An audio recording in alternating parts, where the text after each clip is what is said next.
hidup itu nggak linear gitu. Jadi kayak banyak orang berpikir bahwa hidup itu satu arah aja, satu thread itu satu ya. Satu sirkuit, satu jalur. Jadi aku akan ngikutin ini, pasti ini akan ngikutin satu gitu.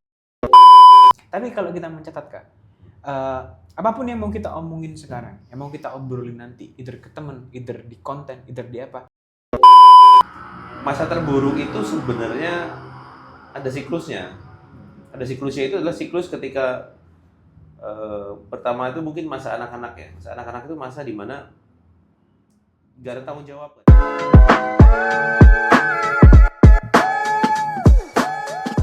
Selamat datang di podcast Efek Domino, di mana ini adalah episode pertama atau debut dari podcast kita nih. Jadi kenalin, nama aku Nirang Virgiawan dan aku sedang dengan partnerku Kak Adi. Artupida. Oke. Jadi Kak Adi, kita hari ini bakal ngobrolin soal apa?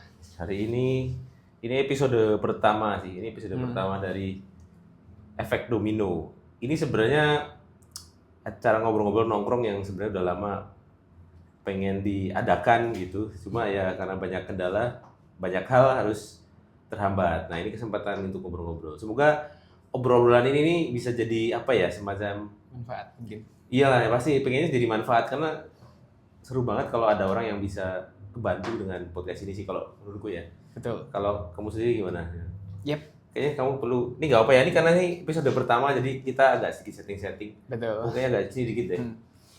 Ini apa? Bukan, kok duduknya tuh jadi Oh, kayak gini. Nah, gini. udah gitu. Nah, gitu. Nah sebenarnya Kak Adi, dari ini kan udah kita plan belum lama sebenarnya sih kalau ngeplan secara teknikal strukturalnya ya. Dari kita mulai nyusun ruangan, kita mulai beli Eva Foam juga. Jadi ini emang ruangan kosong yang kita take di Carrot Academy ya. Jadi teman-teman bisa lihat juga. Jadi ini ruangannya minjem Carrot Academy, disponsori. Terima kasih buat Carrot.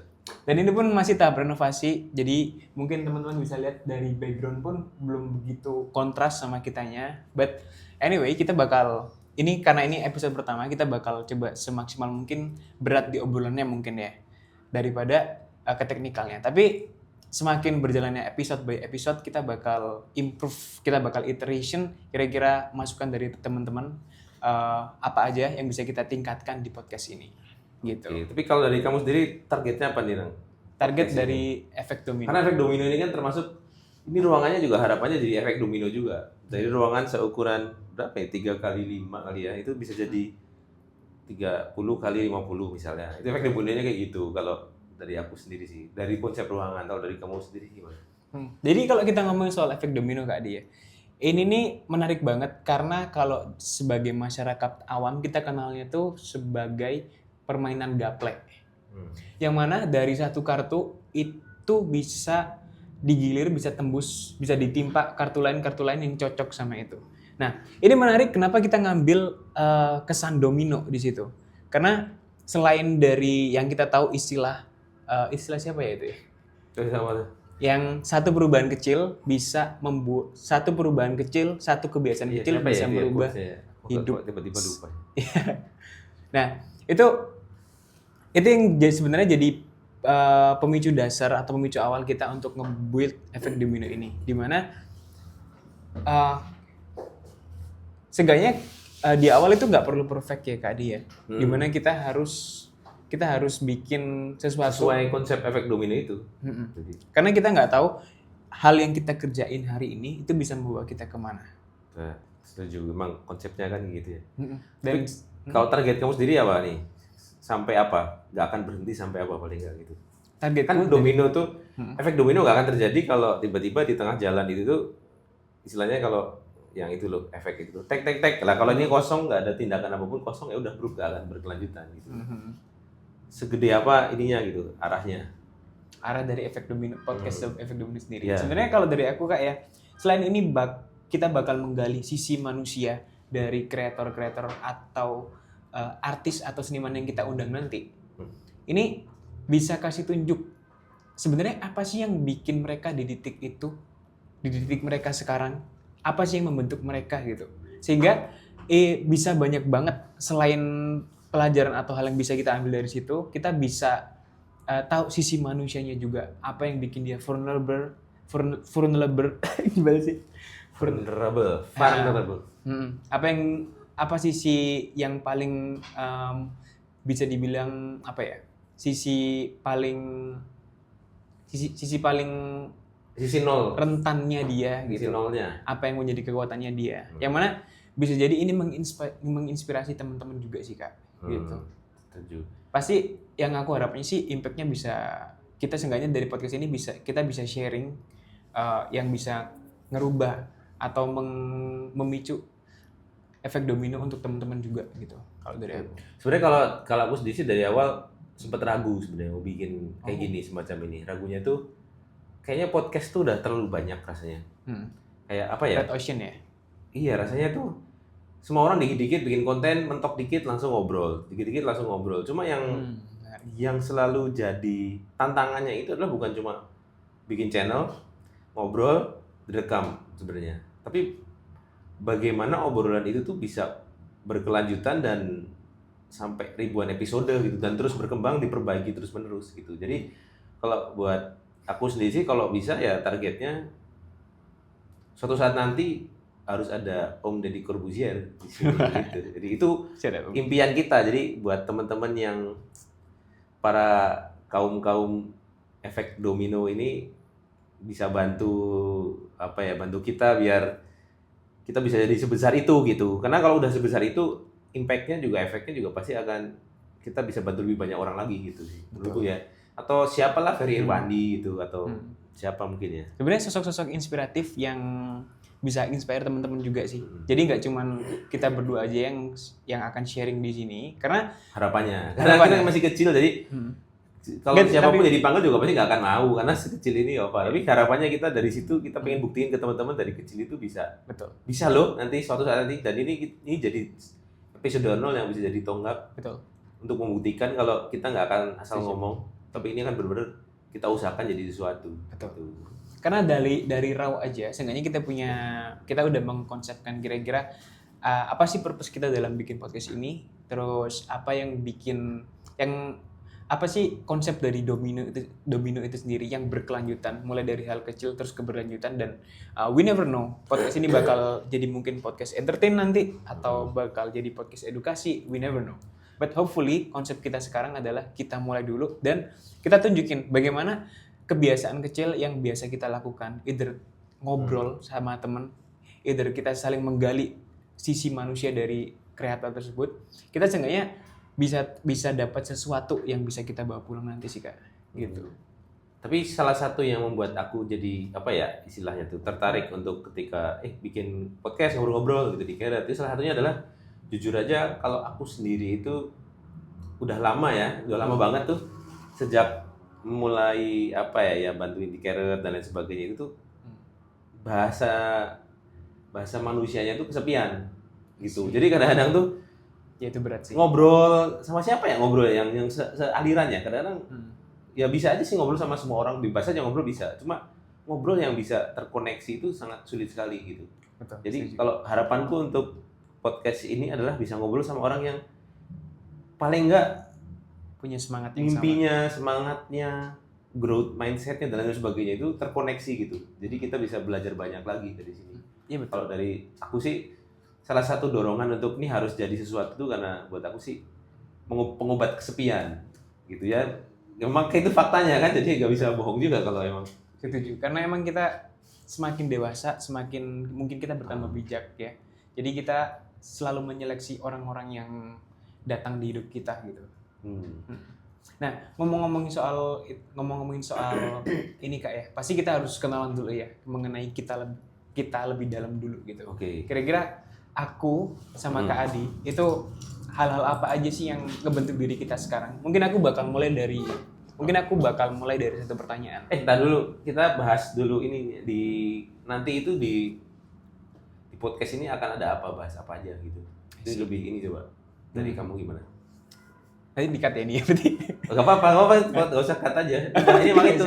Nanti kira-kira di podcast ini akan apa yang akan kita, ini kayak semacam apa ya? Bukan janji ya. Ini kayak komitmen ke penonton gitu. Nanti di podcast ini akan ada apa gitu. Nah, kalau misalnya dari kamu dulu boleh, dari aku dulu boleh. Yang pasti yang aku harapin bakal ada di sini selain karena kita berdiri di backgroundnya itu adalah art atau seni, especially di seni visual ya. Kak Adi udah hampir berpuluh tahun ngajar gambar dan ilustrasi.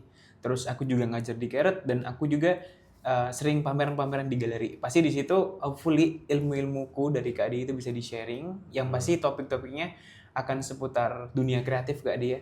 Terus productivity, terus mengenai self improvement, dan mungkin kalau nanti host guestnya ada yang komedik ya mungkin bisa jadi entertainment gitu. Iya, tapi kalau misalnya itu memang seperti itu sih, memang setuju sih. Dan sebenarnya tuh kayak apa ya? Menurutku tuh semua hal itu ada seninya. Jadi memang kita akan bahas seni, tapi sayangnya, bukan sayangnya sih, semua hal itu ada seninya. Ada seni membuat podcast. Ya nanti kita akan ngundang orang yang paling jago podcast Indonesia. Kita akan ngobrol bagaimana dia bisa bikin podcast dari nol. Gitu. Sementara ini sambil nunggu tamu-tamu kita narik, biar gimana caranya kita bisa ngobrol sama teman-teman juga. Ya ngobrol dulu berdua sih pasti. Nah dari situ kita gali masing-masing sampai habis. Nanti sambil pelan-pelan kita coba undang guest-guest atau tamu-tamu. Guest-guest yang jelas dari dunia seni sih. Tapi yang sayangnya itu seni itu luas. Ada seni merakit motor, seni bertahan hidup. Ya, ada seni membuat konten, ada seni membuat konten TikTok, ada seni merias wajah, ada seni berjalan, ada seni menangkap ikan, gitu. Jadi unexpected sih sebenarnya kalau aku sih. Karena nanti kita akan undang orang yang mungkin nggak expected bahwa itu bisa jadi seni juga sebenarnya. Karena misalnya suatu saat nanti nih, semoga Bang Ferry bisa main di sini ya, atau Bang Ferry gitu. Misalnya Bang Ferry main ke sini gitu, itu ya seni apa berarti? Seni dia banyak banget Kak. Seni videografi, terus seni dia ngomong sesuatu, ekonominya ya. Ya, terus seni membuat perusahaan, Malaka kan itu perusahaan buat sih tepat. Iya, itu perusahaan dan karena juga menarik kan kayak gitu. Iya, betul. Atau seni menulis buku, misalnya ngundang si Henry Manampiring yang nulis ini. Itu bagus bukunya. Filosofi teras. Nah, itu kan seni menulis ya. Harapannya kita bisa ketemu orang-orang besar yang seni itu buatku adalah sesuatu yang dikerjakan dengan sepenuh hati sih. Itu akan jadi seni. Jadi expect kita akan ketemu orang-orang yang benar-benar ngerjainnya sepenuh hati dan dimulai dari ya ini berdua ini. Kita akan ngerjain podcast ini dengan sepenuh hati. Seperti kita nanti akan undang orang-orang yang sepenuh hati juga yang satu frekuensi kira gitu. Betul. Iya sih. Karena kalau kita ngomongin seni itu depends on the perspective yang kita pilih ya Kak ya. Mungkin sebagai contoh mungkin Kak Adi pernah kerja di kantor. Ada orang-orang yang emang passionate banget sama kerjaannya. Let's say kita di Keret deh, ada satu orang atau dua orang yang emang fokus banget ketika ngajar, ketika dia tuh kayak give 100% of himself ketika ngajar. Jadi cara dia menyampaikan itu enak banget didengar, lebih persuasif, dan murid-murid yang diajar pun juga senang Kak. Tapi ada juga loh kayak di kerjaan-kerjaan orang-orang yang cuma sekedar datang, orang-orang yang cuman sekedar tenggoyang, which is nggak salah. Cuman kalau kita ambil lagi mengenai definisi seni itu sendiri ya, aku setuju sama perspektif Kak Adi atau pendapat Kak Adi tadi. Seni itu adalah sesuatu yang dikerjakan sepenuh hati karena kita put 100% of ourselves in that art. Every single art ya, bisa seni untuk menyapu, seni untuk ngobrol seperti ini. Karena bisa aja ya teman-teman banyak underestimate orang ini yang konten kayak gini doang, kayaknya gue bisa deh. Padahal banyak banget yang bisa dibedah dari cara ngomongnya konten kreator tersebut ya. Cara dia menjelaskan masalah. Kayak contohnya Ferry Irwandi is almost the top of storytelling yang aku look up to juga ya. Nah itu salah satu contoh dari aplikasi seni yang bisa yang emang hal-hal seperti itu lah yang bisa dianggap dengan seni kalau menurut aku juga Kak Adi. Makanya aku setuju sama statementnya Kak Adi barusan gitu. Tapi kamu pengen ngundang siapa suatu saat nanti? Suatu saat nanti. Host yang paling nggak saat ini gitu, apa siapa yang pengen kamu ajak ngobrol paling nggak? Prabowo. Susah itu kayaknya. Nggak tahu masih jadi presiden atau enggak ya. Tapi kan pengen ya. Oh iya, oke. Atau Gibran deh. Gibran. Ini Terus apa ya? Don't take me wrong. Tapi aku emang pengen tahu perspektif kenapa mereka mengambil kebijakan A, B, C, D itu. Dasarnya itu apa sih? Gitu loh. Karena seperti yang kita tahu, banyak masyarakat yang underestimate sama kebijakan yang mungkin beliau-beliau ini bikin. Tapi aku pengen tahu secara personal, apa yang melatar belakangi mereka membuat kebijakan itu. Kalau Kadi apa? Kaseng. Kalau Kadi sendiri, kira-kira Undang siapa ya? siapa yang pengen diundang? Siapa ya? Sebenarnya banyak sih. Cuma kalau aku sih jujur aja pengen undang Deddy Corbuzier. Kenapa DC? Karena kalau Om Deddy Corbuzier udah kesini pasti ramai podcastnya. Udah. Dengan di atas termasuk- ini nih Kak Adi, ada close the door. Ya close the door gitu. Nah intinya kenapa aku pengen banget podcast ini rame? Satu ya aku yakin ada potensinya akan membawa manfaat sih. Jadi aku harus ini harus dikasih tahu ke semua orang nih gitu. Hal-hal yang kita harus kasih tahu banyak orang bahwa ternyata hal sepele itu bisa membawa dampak karena banyak orang tuh menyangka bahwa untuk jadi sesuatu tuh harus punya sesuatu gitu. Iya memang itu betul. Cuma kadang-kadang ada beberapa hal itu yang kita bisa menjadi sesuatu dengan apa yang kita punya miliki sekarang. sebenarnya udah ada. Kita tuh masing-masing udah punya sesuatunya, tinggal gimana caranya kita bikin itu jadi efek domino. Nah, nggak banyak orang tahu efek domino itu harus kayak gimana. Nah, semoga dengan cerita-cerita itu ya bisa relate lah. Kita masing-masing yang nonton itu tuh bisa kontekstualin ke, oh kayaknya kalau kayak gitu pun aku kayaknya bisa ya gitu. Oh mungkin deh kayaknya deh kalau kayak gitu jadi Possible, oh, ini gitu. karena apa ya?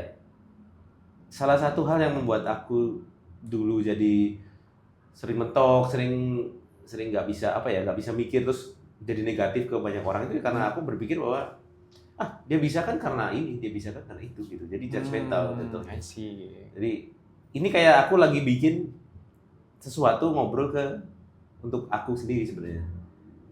Jadi orang-orang yang nonton tuh ya pasti akan sedih bersama kita harusnya. Karena mereka punya kerinduan sama keresahan yang sama.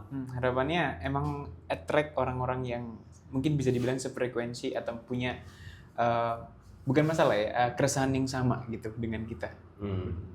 Tapi Kak Adi, kalau kita ngomongin soal efek domino ini sendiri, pasti host pertama yang kita bikin sekarang ini itu kan pasti aku sama Kak Adi ya. Iya. Aku pengen nanya dong Kak, hidup Kak Adi dulu tuh seperti apa sih? Dan Kak Adi masih inget gak? Kapan pertama kali Kak Adi ngerasa hidup Kak Adi tuh udah mulai berkembang lebih baik, mulai berubah gitu? Itu pertanyaan sulit sebenarnya karena Yeah, that's so deep, I know. But how? berkembang. Karena gini, pencet ya. Kadang-kadang tuh efek domino itu ini buat aku sendiri ya, buat aku pribadi, tapi mungkin buat orang lain bisa aja berbeda.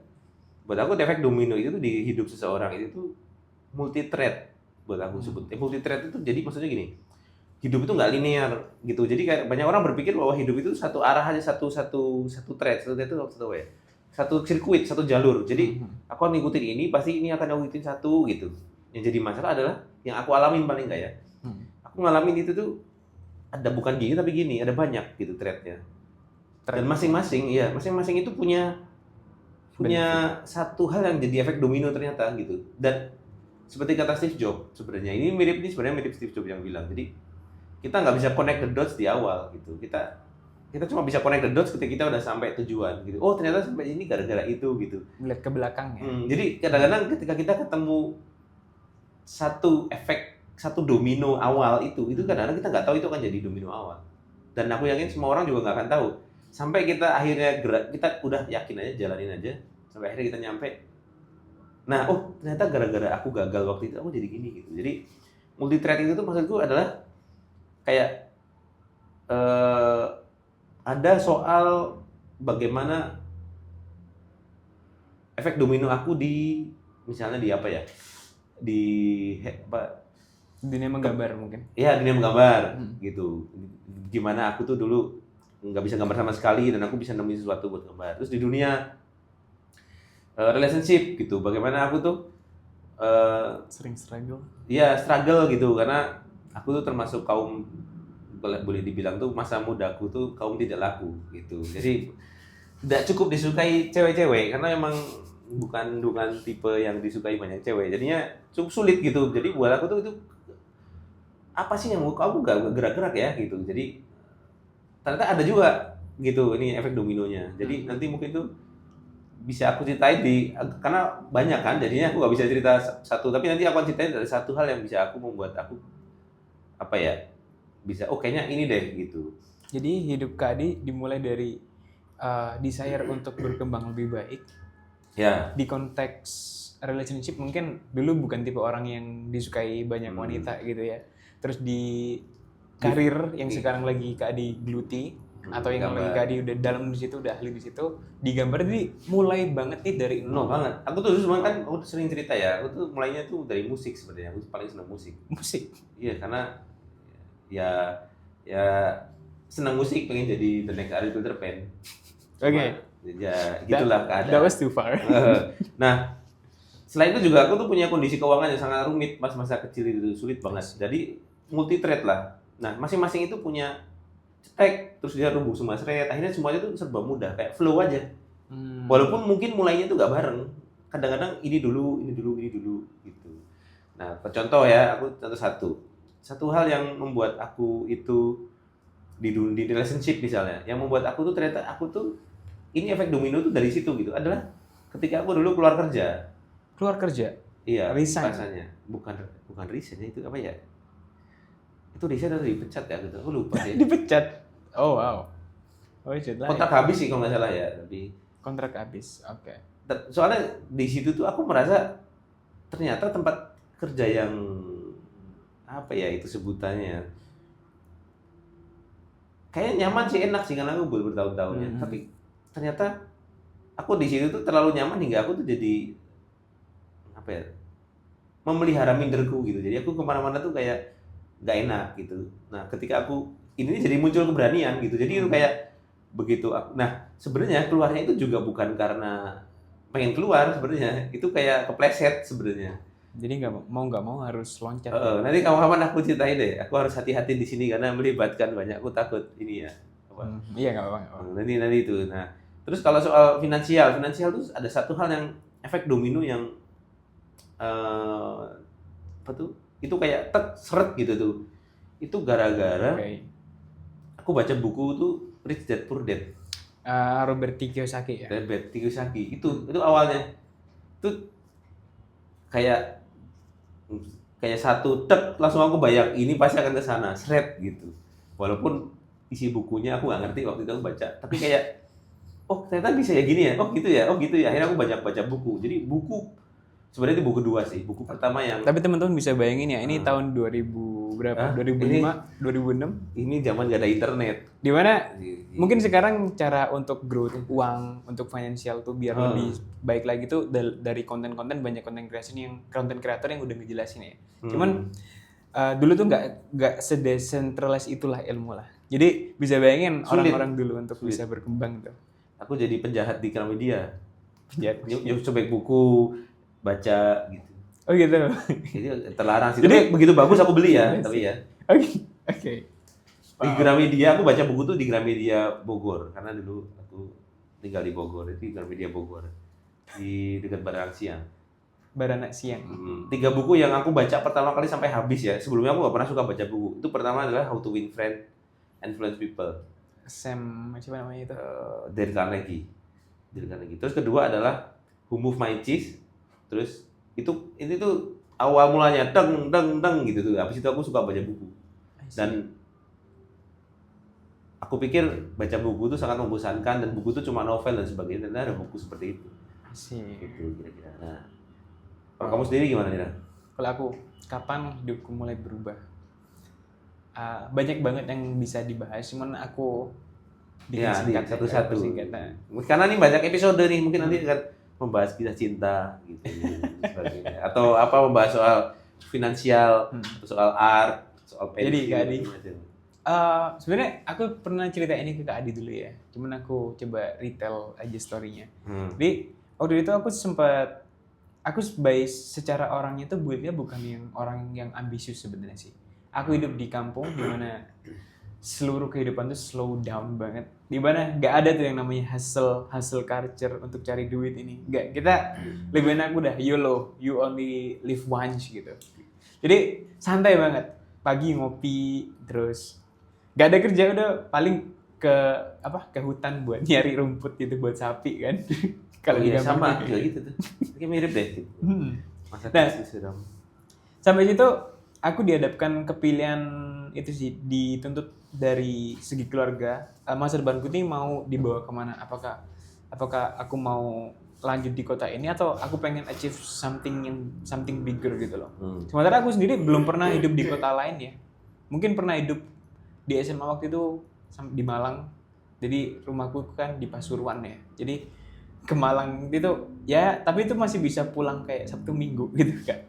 Jadi mau nggak mau aku harus coba challenge baru, dan itu aku putuskan secara nggak sadar dan coba iseng aja. Jadi waktu itu ada panggilan kerja ke Jakarta, and oke, why not kita coba ini gitu kan ya. Nah dan waktu itu agak ada persimpangan sih Kak. Aku tuh ada 3 beasiswa sih, penuh dari beberapa kampus gitu. Ini anak berprivilege berarti sebenarnya. Enggak lah, enggak Beasiswa. begitu. Enggak, itu sebagai konteks aja di mana iya, aku nentuin keputusanku tuh gitu.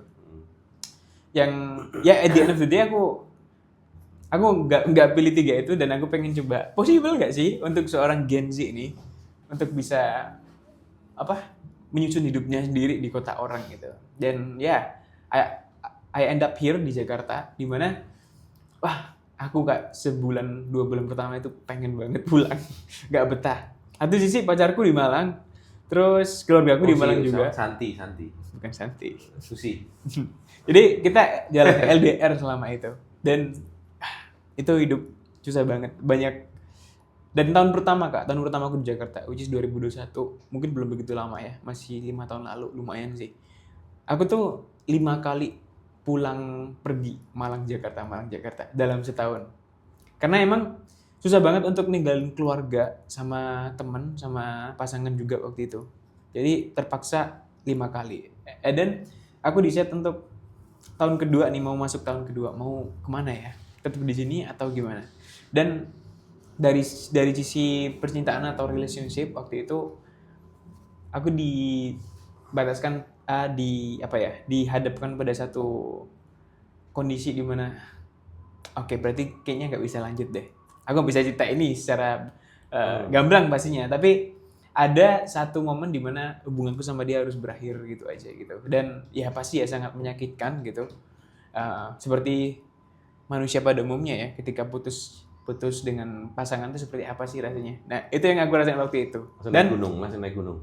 Naik gunung. Nah, lucunya Kak Adi, aku tuh pas decide putus sama dia tuh, aku tuh pas lagi solo riding waktu itu tuh ke Waduk Jatiluhur naik Vespa kan.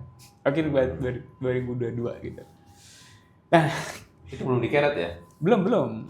Aku masuk ke sini tuh November atau Desember gitu. Oh iya. Nah, back to the story.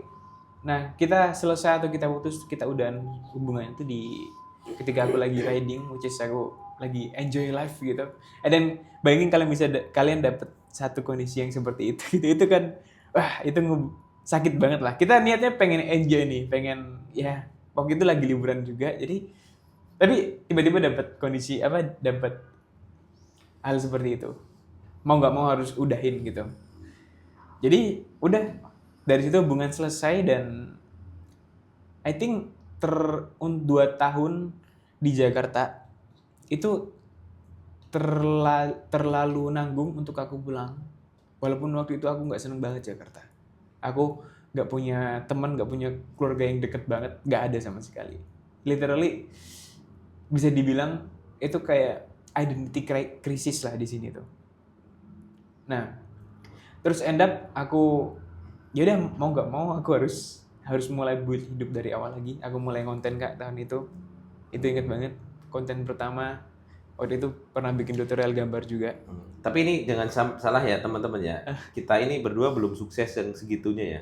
Kita sama teman-teman ini kita masih struggle loh. Ini kita masih ini bukan berarti sekarang ini kita udah mandi uang, Bitcoinnya udah punya 10 punya kayak Timothy. Enggak, ini kita sama-sama kayak kalian, kami struggle. Tapi paling enggak ini salah satu usaha kita ceritain sampai kita bisa mendapatkan kekuatan seperti sekarang ini untuk bisa cerita kayak gini gitu. Karena susah untuk jujur aja susah loh untuk bisa Betul. ngobrol, bisa kamera gini, untuk memulai sesuatu bergerak gitu. Pasti susah. Susah banget.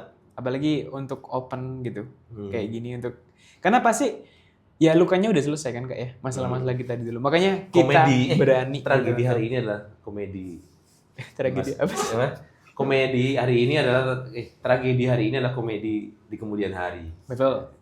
At the end of the day, you know, chaos make it fun aja lah sama chaos itu. Dan ya it also a story that worth to tell gitu. Yang mana ya I'm doing it right now. Aku coba ceritain mengenai itu. Lanjut. Ya itu aku pertama kali konten, nggak tahu caranya digital marketing, nggak tahu caranya ngonten. Aku belajar tuh. Cara bikin video viral. Cara saat dapat 1000 followers, cara dapat 100 penonton dan etc. Aku tonton semua waktu itu. Oh, ternyata caranya seperti ini. Aku belajarin tuh Kak, siang malam. Dan waktu itu posisinya aku udah keluar dari perusahaan yang ini, perusahaanku yang terakhir, yang sebelum Carrot. Dan aku emang pengen fokusin untuk ini sih, untuk bikin konten. Dan satu sisi, aku rasa kayaknya aku di seni visual, kayaknya aku udah bisa ngajar deh dan apa ya, I'm a bit passionate with telling story dan untuk delivery materi gitu. Dan dari situ, dan aku anaknya juga sering belajar gitu. Akibat dari itu ya, dari hubungan yang selesai itu, aku jadi ambisius banget. Itulah turning point-nya. Gimana aku bisa jadi Ini semua karena cinta ya. Luar biasa. most of us mungkin ya. Nah, Masuk akal. dari situ ya udah 180 derajat aku jadi orang yang berbeda. Aku tiap hari kalau sebelumnya biasanya video call ya layaknya Gen Z, video call sampai pagi sampai HP-nya panas gitu. Sampai sama-sama mati dari malam sampai sebelum berangkat kerja itu kan wah agak gila banget ya. Nah, sekarang waktuku aku lebih spend secara I think udah lebih bijak sekarang sih karena aku lebih banyak berkaryanya sekarang ya karena di Juli besok aku ada solo exhibition di Filipina, terus nanti bakal ada berpartisipasi di GCAF 2026 ya, terus ada beberapa pameran di Malang sama Surabaya buat tahun ini. Nah pastinya dan dari situ Kak balik ke konten lagi, aku mulai banyak teman di seni ya, terus dari temen itu kita coba meet up secara offline, dan aku diajak untuk main-main ke galeri-galeri di sini. Terus banyak banget kenal-kenal seniman yang wah top banget gambarnya sih. Dan dari situ aku kagum lah, aku coba pelajarin, iya apa yang bikin mereka kayak gini ya. Nanti kalau bisa diajak dan bercerita mereka semua. Pasti aku coba undang. Cuma ya itu tantangannya adalah karena gini apa tuh? Gimana caranya membuat ngobrol dengan seniman tuh yang menarik gak cuma buat seniman sebenarnya sih. Nah pengennya tuh efek domino tuh kayak gitu sih kalau bisa. Pasti. Jadi jangan sampai kayak obrolan itu cuma dinikmati sama orang yang ngerti di dunianya aja. Kalau bisa itu tuh jadi api yang ngebakar banyak orang gitu istilahnya. Jadi obrolannya itu kesulitannya di tantangannya menurutku. Jadi nanti butuh bantuan banget dari teman-teman nih untuk kalau misalnya ada yang kurang atau apa tulis komentar aja, kasih tahu ini kayaknya kurang gini deh, ini kayak gini deh gitu atau kayak saran kita. Jadi kita sangat open sih untuk masukan-masukan dari teman-teman ya. Karena satu sisi namanya juga efek domino, pasti banyak banget komentar kiri kanan. Yang pasti kita harus membedakan yang namanya yang mana noise, yang mana signal. Kalau ngomongin soal noise, pasti itu adalah komentar-komentar wah podcast jelek, adikku juga bisa. Ya udah, itu kita nothing to do with it. Karena ya itu komentar yang jelek ya nggak apa-apa ya, belajar. Yang penting iteration ya. Jadi nggak cuma repetisi tapi iterasi. Dimana kita berkembang itu persatu, satu tingkat lebih baik, satu tingkat lebih baik. Terus ada yang namanya signal. Ini podcastnya kayaknya kurang deh lightingnya deh. Makanya guysnya kelihatan gelap banget, kelihatan hitam banget. Nah itu signal tuh teman-teman. Karena ya itu udah ada masukannya dan lebih spesifik lagi. Dan emang objektif dari komentar tersebut tuh untuk emang pengen kita lebih baik aja gitu loh kan. Gitu. Jadi Kak, kita udah ngomongin soal apa ya, shifting point atau turning point di mana hidup kita masing-masing. Kak Adi sama aku berubahnya tuh dari apa aja. Aku pengen ngomongin soal kebiasaan kecil yang paling berdampak buat Kak Adi sendiri. Tiap hari atau apa? Ya, kebiasaan kecil. Yang jadi efek domino, yang Kak Adi dominonya lempar terus tiap hari, day by day gitu. Apa ya? Ini sulit ini karena aku tuh orang yang sangat tidak konsisten sama sekali sebenarnya. Karena setiap saat itu tantanganku tuh berbeda-beda, setiap hari, setiap saat. Kayak misalnya hari ini misalnya. Hari ini itu dari pagi sampai sore itu tuh jadwalnya itu 100% berbeda dengan yang udah aku rencanakan minggu lalu. Sehari sebelumnya. Contoh, sehari sebelumnya aku bilang kita syuting podcast jam 10. Tapi begitu jam 10, ternyata tukang AC datang untuk inilah. Di saat yang bersamaan aku harus interview driver. Interview beberapa orang. Habis itu aku harus meeting lagi sampai ini. Akhirnya cuma baru bisa syuting jam berapa tadi? Syuting. Jam 7. Iya, jadi jam 7. Jadi apa ya? Kebiasaan kecil yang Paling berdampak itu apa ya? Sholat ya. Amin. Enggak. Saya kebetulan ini kita ini Muslim. Nah, kalau saya apa ya sebutannya? Katolik lah. Anggap aja gitu ya. Iya. Ini Katolik. Sangat beriman. Sangat beriman. Tapi kira-kira gitulah. Tapi apa ya kebiasaan kecil ya? Ntar dulu mau ketawa lagi. Jadi Karena enggak ini. fokus kayak deep talk biasa gitu loh, kayak sama kali ini. Ya udah ngobrol biasa kayak eye gini, ngobrol eye biasa. to eye aja gitu. No phone. Karena apa ya? Kalau aku tuh kebiasaan kecil itu apa kecil? Sebentar. Oh, aku punya kebiasaan kecil yang ini sebenarnya aku pertanyaan yang agak walaupun konsepnya efek domino itu tuh memang awalnya aku yang ngajuin gitu, tapi aku juga gak siap dengan pertanyaan ini sebenarnya. Oh ya. Bener-bener kayak Why? apa ya gitu. Karena aku nggak punya, aku baru sadar aku tuh kebiasaan kecil apa tuh nggak ngerti. Tapi kalau misalnya dipikirin kebiasaan kecil setiap hari. Oh, aku tahu. Ada satu hal itu yang bikin aku tuh ini. Ada satu quotes itu tentang ini quotes stoik sih. Kan aku cukup sangat fanatik, bukan fanatik apa ya sebetulnya. Aku sangat mendalami stoicism lah. Aku sangat senang dengan konsep filsafat itu. Ada sebutannya itu amor fati. Kecintaan gitu. pada takdir. Amor fati itu adalah bukan. Iya. Memento mori. Apa memento mori? Benar. Iya, ingat mati. Nah, itu. Memento mori itu adalah ingat kematian. Jadi nggak tahu kenapa sejak aku tahu tentang prinsip itu, kayaknya itu deh kayaknya. Setiap kali aku bangun tidur, setiap kali aku ketemu orang atau binatang lah yang aku sayang gitu, aku tuh merasa aku akan menikmati momen itu banget karena kayak aku tuh selalu inget kata-kata di prinsip di memento mori itu lah. Gimana kalau ini adalah hari terakhir aku hidup gitu, atau hari terakhir dia hidup.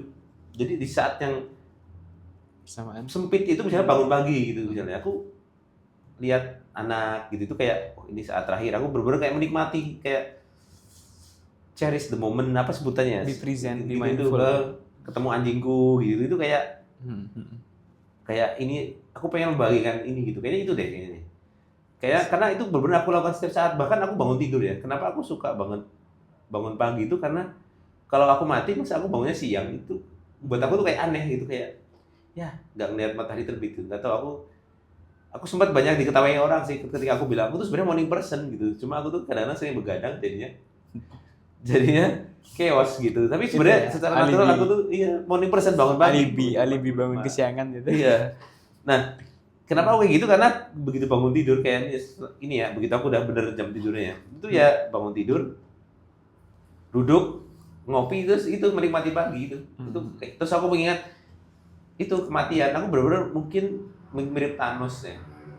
Thanos tuh di cerita Avengers itu dia jatuh cinta dengan Dewi Kematian, The Dead gitu. Mungkin aku Thanos kali aslinya. Karena aku kayak bukan aku mencintai kematian, tapi aku sangat, kematian itu udah bukan hal yang tabu buat aku. Kayak ya banyak lihat orang sekelilingku meninggal juga. Jadi kayak suatu saat nanti aku juga akan mati. Orang-orang sekelilingku juga akan mati. Kita semua akan mati, dan aku udah kayak gak ada hari lain lagi, waktu lain lagi untuk aku melakukan ini gitu. Makanya ketika Nirang ayo Kak bikin gini-gini gitu ya, aku ayo, ini udah gak ada nanti ya, tahun depan gak ada, sekarang gitu. Ayo kita bikin sesuatu yang bisa bikin gede. Kapan? Sekarang gitu. Makanya lighting itu apa gitu ya, udah sikat aja, jebret gitu, kamera cuma satu. The best timing is yesterday, but the best timing for now is right now. Ya itu ya. Bisa. Nah, kira-kira gitu sih, kayaknya itu deh kebiasaan kecil. Tapi nanti ya aku coba di next kapan gitu, kalau aku nemu sesuatu aku akan ceritain deh. Karena aku gak jarang memperhatikan diriku sendiri sebenarnya. Nah, kalau kamu sendiri gimana? Kebiasaan kecil yang paling berdampak buat hidupku ya. Satu, mencatat. Kedua, hal kecil. Ini udah siap deh tadi ini pasti nih. Hal kecil, bangun tidur, mandi. Aku jelasin kenapa. Mencatat itu bikin otak kita beda ya, mencatat sama mengetik ya. Kalau cuma ngetik aja, itu kayak kita mungkin underestimate. Ntar gue bisa buka di ini nih, di notes ini nih. Gue bisa buka di notes ini nih. Tapi kalau kita mencatat, Kak, apapun yang mau kita omongin sekarang, yang mau kita obrolin nanti, either ke temen, either di konten, either di apa, itu seenggaknya sedikit memori itu sedikit bertahan lebih lama di otak kita. Dan itu ada studinya sendiri kok. Aku lupa spesifiknya apa. Ada itu di Harvard. Jadi di Harvard itu ada S2 atau S3-nya gitu tuh diteliti mahasiswanya itu yang yang mencatat dengan iPad, dengan tab, dengan komputer dibandingkan dengan mahasiswa yang tulis tangan. Itu tuh secara angka itu tuh sebagian besar itu tuh yang sebenarnya berprestasi dengan baik itu tuh yang nulis pakai tangan. Itu udah ntar bisa cari sendiri sih, ada kok itu kok. Ya bisa aja tuh ternyata hoax ya, tapi so far aku nyari itu kemarin. Itu ada studi. Ada itu gitu. Jadi itu emang pengaruh. Kalau di dunia neuroscience pun bisa dijelasin juga sih itu sih. Aku waktu itu inget siapa ya, Dr. Yu Hasan kalau nggak salah yang ngobrol tuh. Aku pengen banget ngobrol sama Dr. Yu ya nanti kalau ada kesempatan ya. Nah, balik lagi ke mencatat. Mencatat tuh bisa bikin kayak mungkin merangsang ingatan kita jauh lebih lama lah, Kak. Dan dari kebiasaan kecil mencatat itu, kita jadi lebih peka nih sama move A, move B, move C dan seterusnya yang akan kita jalanin ke depannya gitu. Let's say Kak Adi punya plan. Kebanyakan orang punya plan. Oke, planku Kak ada. Nih, planku nih orang nih. Aku 2027 pengen punya rumah harganya 25M. Tapi dia sendiri ngomong terus tuh sampai akhirnya bulan Maret, bulan April, September sampai Desember dia udah lupa sama ingatan itu gitu. Sama planning emang dia pengen janji dan pengen untuk lakuin di dunia sendiri gitu loh. Dan most likely ya orang-orang yang bisa nyatet, bisa journaling itu most likely walaupun kedengarannya gak ada hubungannya ya dari melakukan dan dapat hasil dari apa yang kita lakukan itu ada hubungannya banget. Kenapa? Karena dan most likely orang-orang yang mencatat itu kebanyakan bisa lebih tajam ingatannya dan itu yang ngebawa mereka tuh mewujudkan mimpi atau tujuannya gitu, Kak. Kalau ketua MBG nyatet nggak itu dia? Kenapa? Ketua MBG, kepala MBG, siapa namanya? Pasti dong nyatet dong, Kak. Masa enggak sih? Oh, catat dia mencatat pemasukan. Iya, itu masukan dari kita. Apalagi sekarang yang baru ya. Pantes pinter sih. Jurnalis, mau nyatet terus dong jurnalis dong.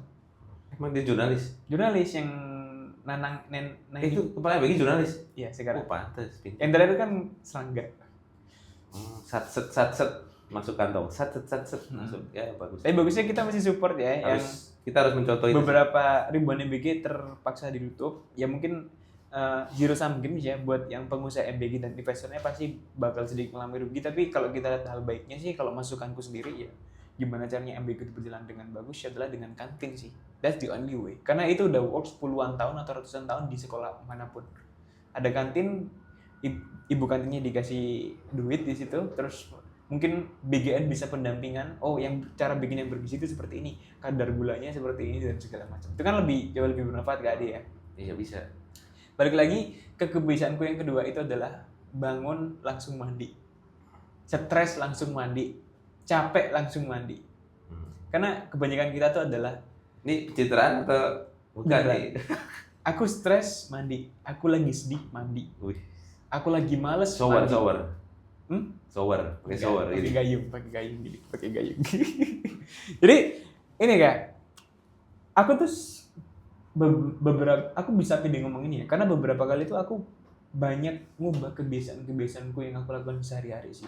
Tapi waktu itu podcastnya Baskara Putra yang Hindia itu, dia di podcast siapa ya? Pokoknya kayaknya di Suara Berkelas ya. Jadi dia tuh ngomong kalau mandi itu salah satu terapi yang bukan terapi ya. Kalau dia tuh lagi capek, dia tuh lagi sedih, lagi marah dan segala macam, dia tuh pasti mandi. Karena dari mandi itu Jadi sendiri. kamu ngefans sama ini Baskara? Enggak, aku waktu itu kebetulan aja Oh. dengar podcastnya kan. Oke terus. Jadi dari situ tuh aku coba praktekin kan. Oh ternyata benefit mandi itu seperti ini. Dan emang works banget. Kalau biasanya nih, aku bangun tidur. Biasanya kalau aku nggak mandi tuh bisa mepet banget tuh. Let's say aku mau berangkat kantor jam 9 gitu. Aku baru mandi tuh paling jam 8.40. Itu mepet banget ya. Cuman 20 menit belum nyampe kantornya juga gitu. Itu mepet banget. Tapi kalau sekarang aku paling ya bangun tidur jam 7, jam 6 udah langsung mandi. Terus delay gratification kalau kita lagi Tapi soal mandi, lagi kamu males. berarti nggak cocok di Jepang gitu. Orang Jepang tuh rata-rata mandinya malam sekali doang. Ya kebetulan kan aku lahir di Indonesia ya. Oh iya. Tadi konteks lain kalau lagi mager tuh kayak kebanyakan orang-orang tuh, tidak kebanyakan aku juga sering kali gitu. Kalau kita udah kayak naikkan scroll sampai malam scroll, itu kayak nggak ada berhentinya gitu. Nah the only way untuk berhenti adalah buat aku ya sekarang ya mandi atau cuci muka. Gitu. Makanya kalau di privilege buat orang-orang Muslim ya, panggilan sholat 5 kali itu salah satu sebagai reminder kalau kita lagi. Felix Xiao catet, Felix Xiao panggil nanti. Nggak, ini benefit di luar dari konteks agamanya ya. Oh, itu bener. benefit untuk orang-orang yang melakukan wudhu itu jadi lebih segar lagi karena nyentuh air Kak. Bayangin kalau mungkin buat umat-umat lain nih yang nggak diwajibkan 5 kali sehari gitu. Ya mungkin bakal intensitas ke kamar mandi untuk sekedar cuci muka itu mungkin bakal lebih minim daripada orang-orang muslim. Dan itu yang aku rasain sih, cuci muka atau kalau lagi suntuk banget udah mandi aja lah siang-siang gitu. Nah, itu bisa bikin hidup jadi lebih fresh sih. Dan I don't know, perasaan setelah mandi itu jadi perasaan yang paling enak banget ya, fresh gitu rasanya. Gitu Kak Di. Tapi kalau kita ngomongin soal hal kecil Kak Di, pasti ada trigger kenapa kita melakukan perubahan kecil atau kebiasaan kecil yang kita lakukan selama ini. Nah, kalau kita ngomongin soal itu, aku pengen tahu dong Kak Di, versi terburuk atau versi terburuknya Kak Adi itu dulu tuh seperti apa sih? Ini aku belum nyiapin jawaban sebenarnya. Ya, Tapi versi terburuk tuh maksudnya gimana? Versi terburuk kayak gimana? mungkin ketika kondisi Kak Adi lagi terpuruk banget secara finansial atau tadi nembak 12 cewek, 12-nya nolak. Aku nggak pernah nembak cewek. Karena cewek itu buru-buru ditembak, didekati aja nggak mau gitu. Bayangin gimana? Jadi sebenarnya nih masa lalunya Nirang sama saya ini kontras sekali gitu. Dia itu dikejar-kejar cewek. Saya tuh ditolak-tolak cewek nih gitu. Ya, tapi itu real sih. struggle-nya beda nih. Gitu. Jadi SMA udah pacaran. Saya SMA aja makanannya susah gitu waktu itu. Itu emang kayak gitu. Susah banget dulu tuh. Kayak apa ya? Susah apa? Sesusah kayak apa ya? Misalnya ini beneran ya, real. Makan telur itu tuh di rumah ya, itu tuh sampai 1 telur tuh untuk sekeluarga itu sampai tipis gitu makannya. Dibagi. Terus makan daging ya.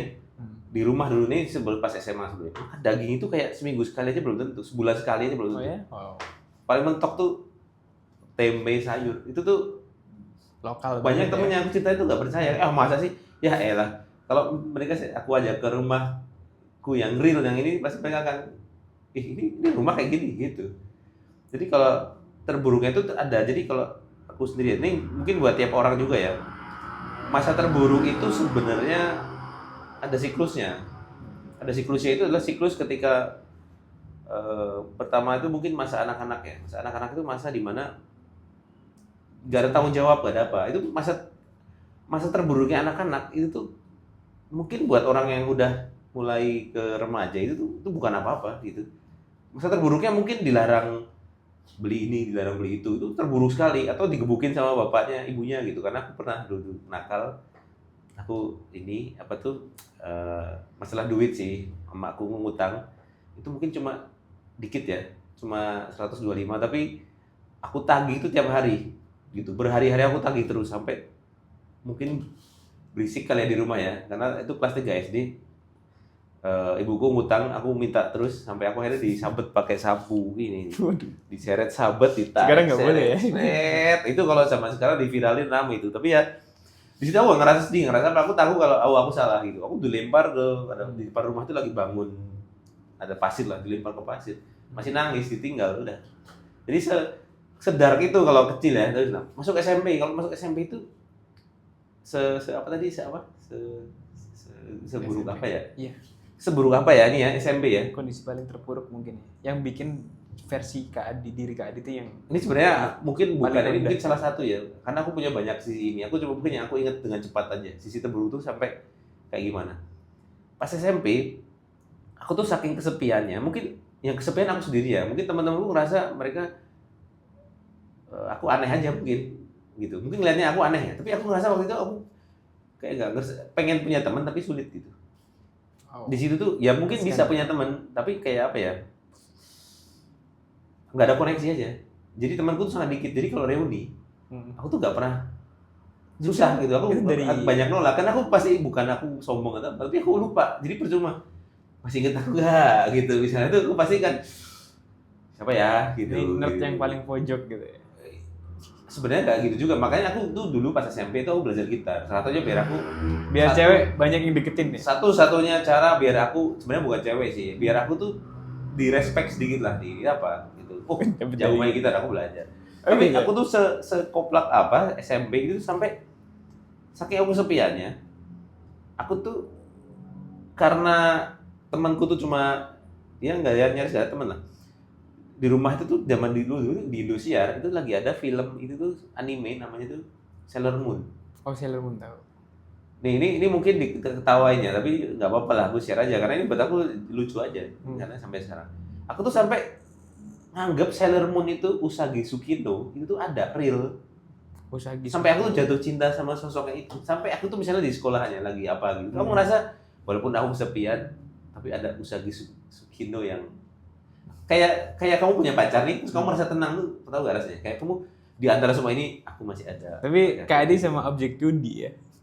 Ya itu aneh, emang gitu fakta. Memang ya ini aku jujur aja kok. Mungkin teman-teman teman-teman juga banyak kok yang suka budaya-budaya Jepang. Jadi aku bisa Jepang, gitu. Aku tuh bisa empati dengan anak-anak yang gitu karena aku tahu rasanya real seperti itu. Namanya itu waifu ya. Waifu ya. Dan itu kalau ada bilang itu cuma gimmick atau apa, buat aku enggak, itu real, perasaan yang real. Aku tuh merasa kesepian dan aku terkoneksi dengan itu. Tapi ada yang lain, ada sisi yang lain. Itu dari sisi aku yang kesepian. Tapi gimana ya? Itu kayak ada kayak visualize gitu atau feeling perasaan nyaman aja. Kayak kamu misalnya cewek cakep terus dia tahu tipe kamu misalnya atau apalah gitu. Terus dia itu merasa kamu tuh, dia tuh mengerti kamu gitu. Seolah-olah ya aku tahu di fase itu tuh adalah fase halusinasi sih, itu fase apa sebutannya itu? Kalau halusinasi pokoknya itu gak real.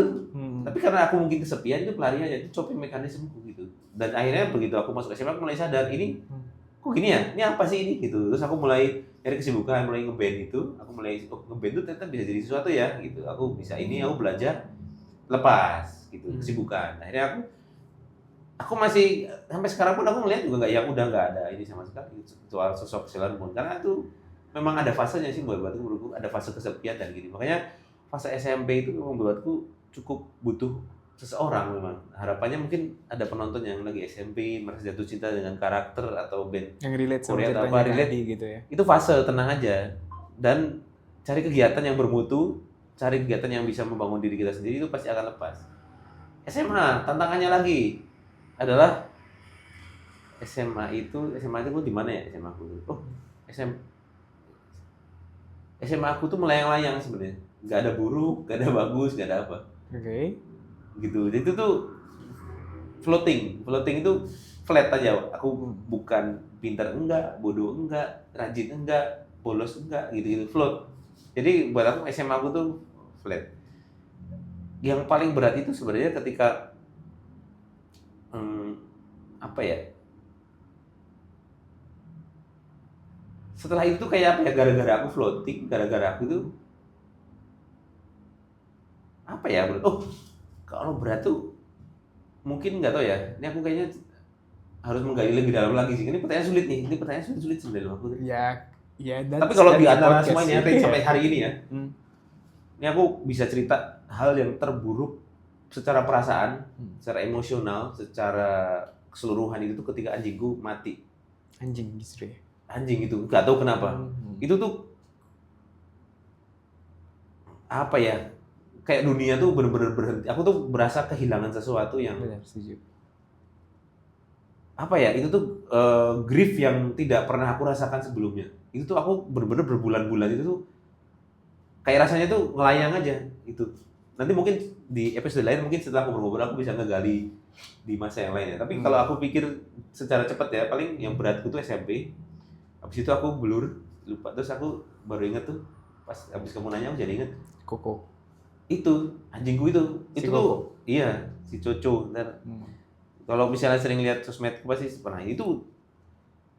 Wah pokoknya Iya karena ceritanya ya Kak dia. iya bener-bener itu nanti suatu saat nanti aku akan Iya sih. cerita lah. Tuh. Kadang-kadang aku tuh punya versi yang aku punya satu fase di mana aku tuh nggak punya hewan peliharaan sama sekali karena baru banget pindah ke Jakarta ya. Yang aku nganggep orang-orang nih apa sih yang animal lovers tuh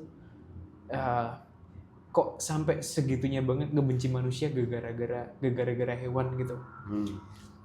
Aku berpikir banget kenapa ya kok ada orang kayak yang halalin segala cara untuk membunuh orang atau ngancem orang gara-gara hewan gitu. Aku tuh dulu tuh nggak relate Oh gitu. iya. Ada. Cuman setelah aku punya kucing sekarang ya, Jadi paham ya, udah ada empati ya. ulang tahunnya aja aku beliin kue. Waduh. Tapi sebenarnya bener ini secara penelitian ya. Pembunuh berantai di Amerika itu tuh rata-rata itu tuh punya histori dia menyiksa hewan.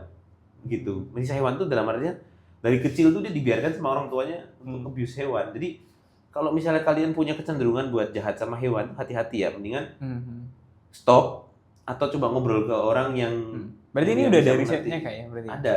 Nanti mungkin kapan-kapan kita bahas deh satu ini khusus deh kayak Boleh. mitos-mitos atau apa mungkin bisa kan gitu ya. Itu tentang yang penelitian-penelitian yang apa gitu itu seru tuh sebenarnya tuh jadi Karena bahannya. walaupun hewan peliharaan itu bukan anak yang saudara daging sama kita kayak. Aku tuh dapat emosinya atau perasaannya itu tuh karena satu kita sadar mereka tuh apalagi ya yang Kak Di itu ya memento mori itu ingat mati. Kita nggak tahu dia tuh akan long last seberapa lama. Jadi kita mau nggak mau harus put 100% effort untuk bikin mereka seneng gitu. Mungkin nggak 100% bahagia sama kita, tapi gimana caranya waktu let's say ya kucing atau anjing kan 15 tahun rata-rata ya. 15 atau 20 tahun mentok-mentok gitu. Gimana caranya dalam waktu tersebut kita tuh nggak nyia-nyiain waktu kita bersamanya gitu. Karena kita punya teman, kita punya keluarga, tapi dia cuma punya kita. Nah itu. Dia tuh nggak punya teman-teman lain lagi selain kita gitu. Dunia dia adalah kita. Iya. Gitu. Kayak sekarang kucingku nungguin di rumah gitu. Nah itu aku nge-rescue anjing sampai 7 ekor sampai 8. Itu udah banyak biaya bulanannya. Bener. Gak menyangka-nyangka ternyata pengeluarannya lumayan juga gitu. Iya sih. Nanti kita bahas lebih ini lagi deh tip apa namanya? Bahas terpisah lagi karena ini temanya Nirang ini udah nyiapin pembahasan banyak nih. Tapi ya mohon maaf ini kita lagi belajar untuk membuat pembahasan yang menarik ya. gitu. Jadi sikap misalnya menurut kalian nih cara pembawaan saya aneh gitu misalnya atau apa gitu silahkan kritisasi ya Kritisasi. atau apa atau Nirang misalnya kurang apa atau apa kalian boleh komentar.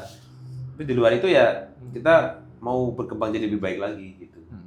Of course we are open for any kind of masukan ya gitu. Jadi atau kalian ada saran ini criticism pembahasan misalnya yang mau kita bahas. Itu boleh. Gitu. Tadi kita udah bicara soal ini Kak. Hidup mulai berubah itu dari kapan?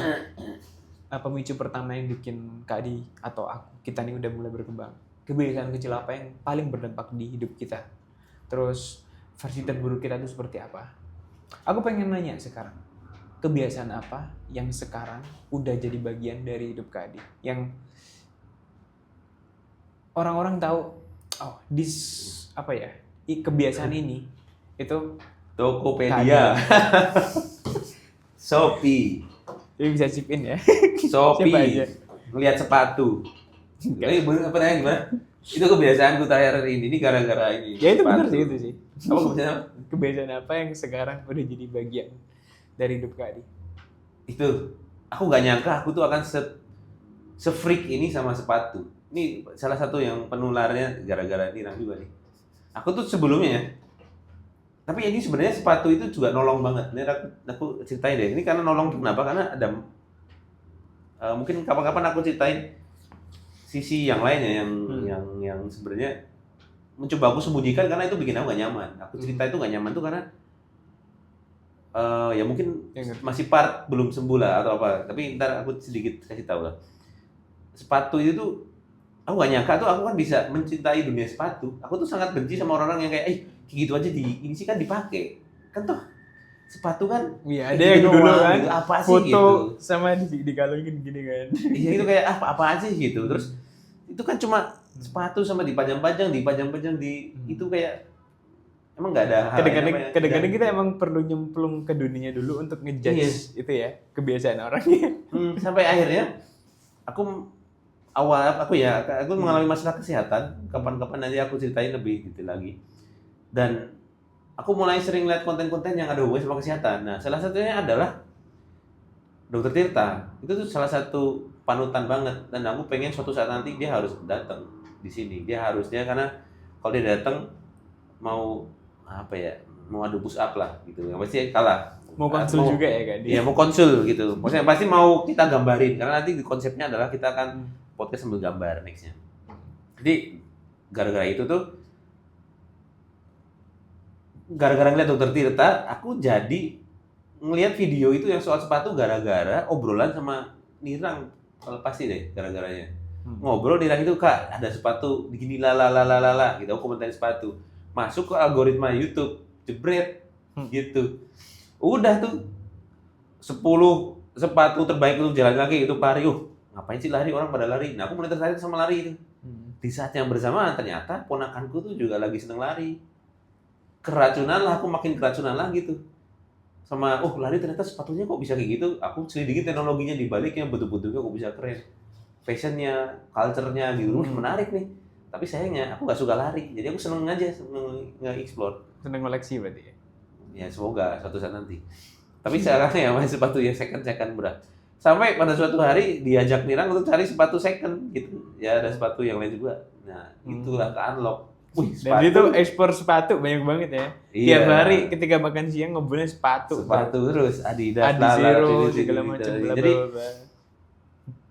never say never lah. Jangan pernah membenci satu hal terlalu berlebihan. Karena aku dulu nggak suka dengan orang-orang yang kayak sepatu gitu. Ini culture apa sih gitu. Ternyata aku sekarang jadi budak Tokped, benar-benar jadi budak Tokped. Itu kebiasaan yang akhirnya ini. Nah sebenarnya tapi ternyata kebiasaan itu tuh adalah kayak pil manisnya dari sesuatu yang aku lakukan tiap hari sebenarnya, yang pahit sebenarnya. Tiap pagi, aku mungkin pernah cerita ke Nirang tuh, dari awalnya juga dia nggak percaya, aku tahu dia. Dia bilang karena agak nggak mungkin deh. Tiap pagi tuh, aku tuh bangun jam 4 sejak aku mulai, ini kayaknya aku harus berubah deh. Aku tuh bangun jam 4 atau jam 5, itu tuh bangun pagi jalan kaki gitu. Kadang-kadang lari, tapi ternyata aku tuh nggak suka lari, capek. Terlalu cepet capeknya, atau kaki gua agak sakit, jadi kayak gitu. Nah, aku tadinya kayak ignorance sama sepatu, tapi sampai aku tuh nyobain sepatu yang sama Nirang beli ini di toko second. Itu Adidas. Banyak banget ya. Itu sekali pakai jebret itu langsung, biasanya aku tuh jalan itu sakit kaki, itu buat lari tuh enak, itu jadi tiba-tiba kayak terbuka. Kayak kalau di Kristen tuh Roh Kudus tuh gitu. Kalau di Islam tuh apa malam ya gitu-gitulah, pokoknya spiritual banget itu. Langsung sepatu ternyata kayak gini nih gitu. Nah dari situ tuh yang terjadi adalah akhirnya aku bergerak ke arah apa yang nggak sakit ya, akhirnya aku nge-gym gitu. Jadi setiap pagi itu aku tuh bangun pagi, jalan kaki bentar, ngopi, nge-gym gitu. Nah itu tuh jujur aja situasinya nggak enak sama sekali sih buat aku. Nggak enak tuh, bayangin aja ngelakuin sesuatu yang nggak enak. Nah, apa sih enaknya nge-gym, apa enaknya jalan kaki, bengong gitu, jalan kaki gitu. Aduh. Tahu nggak enaknya nge-gym apa? Apa tuh? Ngaca. Iya. Sama kamu tuh. Sekarang statusnya Kak Adi lagi sering kayak gitu tuh. Tahu kan bocil gym bisa kayak gitu. Early gainer gitu, apa tuh beginner. Tapi intinya dari sini Kak, buat yang generasi X atau milenial, jangan malu-malu buat belajar sama Gen Z. Karena Kadang-kadang mereka suka underestimate kayak brand new technology ya, either itu di sepatu, di HP dan segala macam. Tapi mereka kadang-kadang kalau kita ajak nih, kita paksa nih si milenial atau X atau boomer ini kayak let's say tempat toko sepatu gitu, toko baju yang mungkin mereka biasanya beli yang biasa-biasa aja, tapi kita coba pakai yang teknologi bagus, yang adem bahannya, atau mungkin yang sepatunya tadi empuk dan segala macam. Mereka pasti langsung amazed banget gitu loh. Kadang-kadang emang kita nggak bisa, bener kata Kak Adi, never say never gitu. Dan ya itu membuktikan kalau ya hari ini udah dunianya Gen Z sih. Setuju nggak? Iya, yang seperti yang waktu itu aku bilang, semua yang kita lakukan itu untuk Gen Z sama nih. Semua orang udah jadi Gen Z semua sekarang sih. Orang tua tuh juga sekarang jadi Gen Z. Dari segi pace kita nge-scroll. Karena ya mungkin kayak ini semi nurture-nya kita ya. Maksudnya Gen Z itu mungkin early Gen Z yang Makan aku aja udah Gen Z banget ini secara tampilan itu. Udah sangat itu Gen masih Z. X ya teman-teman ya. Dari apa ya? Dari tahun 2000 mungkin sampai 2012 itu kan let's say buat yang born di tahun sampai 2007 mungkin ya, itu mungkin mereka nggak yang dari lahir langsung ada iPad, YouTube, internet udah kenceng dan segala macam. Tapi kita tuh kita tuh mengalami transisi dari BBM waktu itu, terus ganti ke Line, sampai ganti lagi ke WhatsApp gitu. Dari pet ke pet. Tapi mungkin Gen Z nggak itu ya, nggak ngemanin kayak zamannya Friendster, terus Aku ngalamin Quora Friendster. gitu. Iya kalau Gadi ngalamin sih. Cuman kita ini kayak masih ada semi itu loh. Kita masih ngalamin sebelum teknologi itu sepertinya seperti ini gitu. Aku juga masih ingat banget HP pertamaku itu adalah HP Nokia Mendol. Tahu nggak? Nokia tempe yang tebel banget itu. Yang kalau dibanting kacanya yang pecah, bukan HP-nya yang pecah itu. N ya? N30M? Mungkin C. itu. Yang game-nya tuh cuman Snake sama bouncing ball aja, aku masih ingat. 3210 gitu. Ya aku beli pertama itu kalau nggak salah pas nikah atau pas SD ya. Itu soalnya waktu itu cuma buat nelpon sama SMS doang kak dia. Buat di tempatku sih ya. Terus keluar lagi Mahal itu. Aku pas Sony sekolah Ericsson. jauh nggak berabad. Sony Ericsson. Ngerti gak? Mahal Sony Ericsson. Aku dulu Sony Ericsson tuh yang kecil, yang putih itu. Iya. Itu memorable banget. Itu mahal kan itu kan? Iklannya itu cewek pakai baju putih ketat gitu, dengan susunya, terus di sini ada HP gitu. Itu aku ingat banget tuh karena Oh gitu. HP bisa sekecil itu. Terus aku juga butuh HP itu tuh Aksi kan? Gak pernah lihat ads itu ya? kayak itu ya. Karena aku pas beli karena dulu tuh HP itu udah tiap hari tuh beli tablet pulsa gitu, ngeliat mantau harga HP. Itu tuh seminggu sekali pasti aku beli. Itu kayak orang freak banget, aneh. HP. Seminggu sekali beli. Iya, bener. Tablet pulsa dulu. Ya buat mantau HP, harganya, lihat teknologi terbaru apa. Nah, terus banyak HP numpuk dong? Ya enggak, kalau pengen beli ya dijual lagi. Oh, gitu. HP terakhirku itu Oke. Ericsson yang Sony Ericsson yang putih, Iya, gitu, aku tahu, kecil, aku tahu. warnanya biru, gitu. Itu first bisnisku yang pernah aku jalanin dulu tuh pas SD ya. Itu adalah maklar HP. Nah, orang-orang nih yang boomer, yang generasi X gitu, itu mereka tuh belum banyak yang main Facebook. Ini kayaknya 2010, 11 atau 12-an ya. Jadi, nah sementara di grup tuh udah ada grup Facebook yang jual beli HP di daerah tertentu gitu. Nah, biasanya aku kayak itu sih, minta komisi 50.000 gitu buat setiap penjualan. Jadi waktu itu ada BlackBerry Armstrong misal dijual berapa gitu. Nah aku, BlackBerry Armstrong. let's say dijual 300, nah aku dapat 50.000, dia dapat 250. Iya, itu BlackBerry itu ada Onyx. Itu yang membawa pertama kali, oh gini ya rasanya pertumbuhan duit tuh buat aku tuh. Dulu aku tabung nggak, jadi 50.000 itu aku kumpulin sampai waktu itu aku pertama kali beli HP pakai uang aku sendiri tuh HP Tractone. Itu HP lokal gitu, tapi udah touchscreen waktu itu. Dan itu aku beli harganya 800.000 dulu ya. Nah, itu nggak tahu ya, bisnis HP dulu tuh nggak tahu, mungkin teman-teman yang ngerasain kayak gitu pernah kali ya gitu. Jadi kayak kita bantu COD aja kak. Oh. Let's say temen Kak Adi, tetangganya Kak Adi, bro beliin HP dong, budget 500.000 gitu, dapat HP apa gitu. Udah Kak Adi tinggal upload di Facebook ya. Terus ada yang komen. Marketplace. Dulu belum ada marketplace, dulu masih grup gitu, kayak public group gitu. Oh. Belum ada marketplace dulu. Nah dari situ jual beli tuh. Terus aku pernah shifting jual beli motor. Terus Kelar. ya maklar juga. Terus apa ya? Sebutannya tuh kalau makelar tuh cantring apa? Itulah. Pokoknya aku ngambil komisi lah berapa persen gitu. Hmm. Nah itu sih kalau bisnis pertama aku ya, gitu. Balik lagi Kak, kebiasaan yang sekarang udah jadi bagian hidup dari Kak Adi. Aku nge-gym. Nge-gym itu Bangun. yang sekarang. Tapi nge-gym ya, aku bukan menjadi sih, aku akan try to be. Mau itu fake, mau itu apa, aku paksa. Karena aku tahu gitu. Kebiasaan baik itu harus dipaksa buat aku.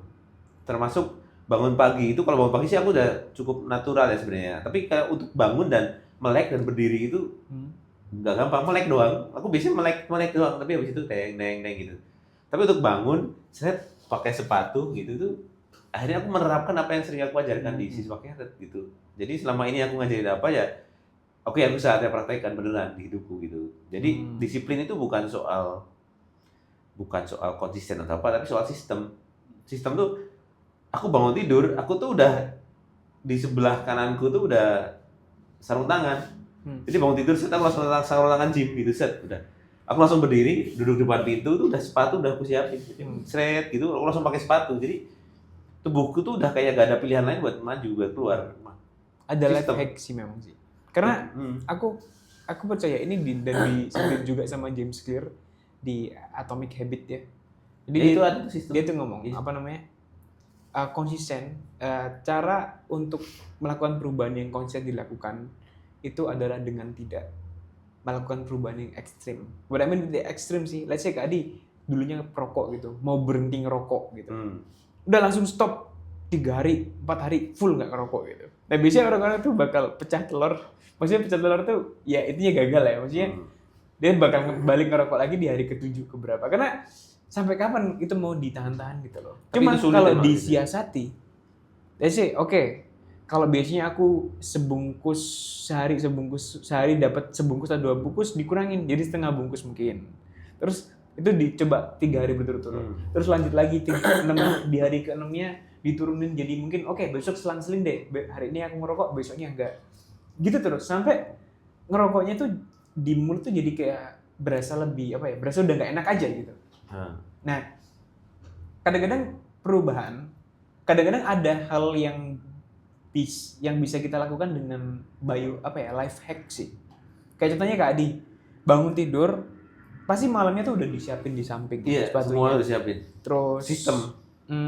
Tas udah ditaruh di situ, HP udah di fullin biar besok tuh biar langsung jalan aja. Dan kalaupun besok pagi nggak ada hasrat untuk nge-gym atau melakukan sesuatu. Seenggaknya lagi ngantuk nih, udah pakai sepatu dulu. Udah nggak bisa, Terus udah pakai sepatu. Nggak bisa ngelawan.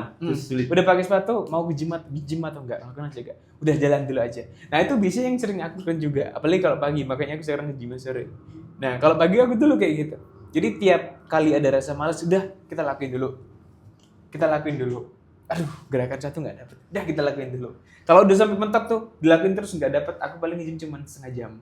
Dan ya kehadiran walaupun sebentar Kak, itu punya dampak yang signifikan di proses kita untuk melakukan perubahan secara konsistensi.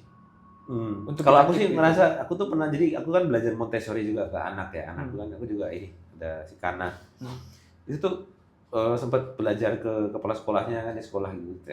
Aku tuh disadarkan itu ternyata gini, momen di saat anak belajar itu bukan saat dia nurut ternyata.